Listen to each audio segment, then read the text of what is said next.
और 22 जनवरी को रामलला की प्राण प्रतिष्ठा होनी है, लेकिन इस मुद्दे पर लगातार सियासत हो रही है। बिहार सरकार में मंत्री और आरजेडी नेता आलोक मेहता ने बीजेपी पर निशाना साधा। उन्होंने कहा कि आज हमें नास्तिक साबित करने की साजिश चल रही है। और हमारे पुरखों ने कहा कि कंकड़ में भगवान है,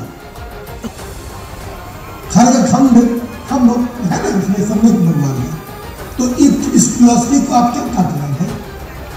हम आपसे ज्यादा भगवान को मानते हैं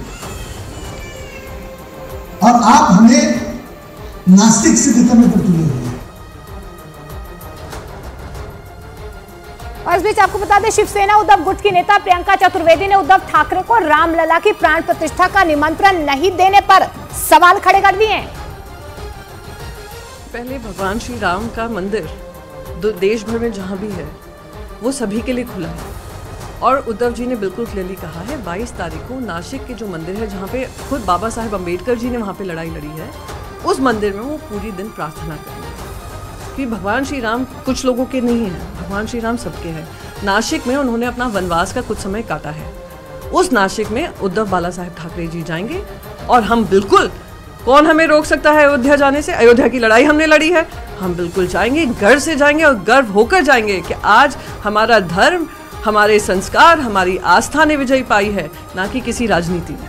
पुलिस सूत्रों के मुताबिक पूछताछ के दौरान सूचना सेठ ने यह भी दावा किया कि उन्होंने बेटे की हत्या करने के बाद खुदकुशी करने की कोशिश की। इसी वजह से होटल के कमरे में वहां के कर्मचारियों को खून के छींटे और धब्बे मिले।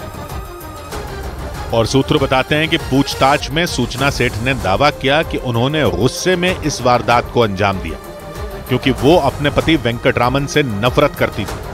वो किसी भी कीमत पर वेंकटरामन को बेटे से दूर करना चाहती थी। दावा है कि इसलिए उन्होंने प्लान बनाया कि अगर वो बेटे को ही मार डालेंगी तो वेंकटरामन उससे मिल ही नहीं पाएंगे। मतलब प्लानिंग के तहत सूचना सेठ बेंगलुरु से गोवा पहुंची और उसके बाद अपने 4 साल के बच्चे का होटल में मर्डर कर दिया। और सूत्र बताते हैं कि हत्या के बाद बच्चे के शव को उन्होंने कपड़े से बांधा और फिर बैग में डाल दिया। पूछताछ में सूचना सेठ ने दावा किया कि बच्चे को मारने के बाद उन्होंने होटल के कमरे में कलाई की नस काटकर खुदकुशी करने की भी कोशिश की थी। इसी वजह से उनका खून होटल के कमरे में गिर गया था। हालांकि बाद में उन्होंने सुसाइड करने का अपना इरादा बदल दिया। पुलिस का दावा है कि उन्होंने तय किया कि वो गोवा से वापस बेंगलुरु चली जाएंगी और वहीं पर बेटे के शव को ठिकाने लगा देंगी। शायद वो इसमें कामयाब भी हो जाती, लेकिन होटल कर्मचारियों की होशियारी से वो पकड़ी गई। नफरत की आग में जलकर सूचना सेठ ने अपने 4 साल के बच्चे की जिंदगी ही खत्म कर दी। उनके बैग से बच्चे का शव मिलने के बाद पुलिस ने बच्चे के पिता वेंकटरामन की सहमति लेकर उसका पोस्टमार्टम करवाया। रिपोर्ट में यह बात सामने आई कि बच्चे की मौत दम घुटने की वजह से हुई और इसी वजह से पुलिस ये आशंका जता रही है कि सूचना सेठ ने तकिए से बच्चे का मुंह दबाकर या फिर तौलिए से उसका गला घोंटकर उसकी हत्या की होगी। जानकारी के मुताबिक इस वारदात के दिन सूचना सेठ के पति वेंकटरामन